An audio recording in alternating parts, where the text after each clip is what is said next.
the future of the Republican Party, and to a lesser extent, I'm interested in your your take on the Democratic Party, because there are a lot of people out there who think that both parties right now are completely adrift. One of them happens to be in power, so it seems less so because they are in charge. But are you worried about the Republican Party? I am. I think the good news is the Democratic Party is going so.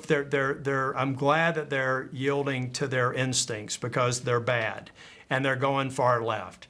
I mean, you've got basically a socialist Democrat. I think that's code for almost communist when you're talking about taking over means of production, running for New York mayor. Not just running, he's the Democratic nominee. Yeah. So I think our hope. I think that the Republicans can seize this moment to be the practical party, to be the party that's solidly conservative, while these litmus tests for how liberal you are to get out of a Democratic primary continue.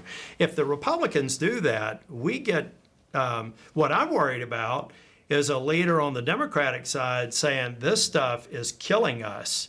If they do that and they become the party that's more likely looking like left of center, that becomes a real problem for swing states. But the good news is right now, the inmates are running their asylum, and this gives us an opportunity to really come together. What does the Republican Party need to do to get its message right? Less fealty to one man? I have fealty to ideals. I don't have fealty to any one man. And I do believe that we're doing the president a disservice.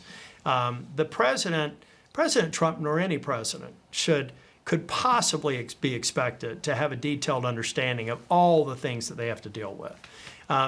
What the president needs to do is start really looking at the outcome of some of these policy decisions and ask himself, is he really getting the best professional advice?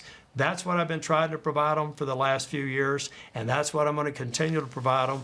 And it's worth what he paid for it. But as somebody who's been in elected office for 20 years at the leadership level in the State House and doing all I can up here, I hope that he starts listening to more of us and fewer of those people who pretend like they're the president when he's out of the room over in the White House. Who are you talking about? There will be plenty of time for me to cover that later.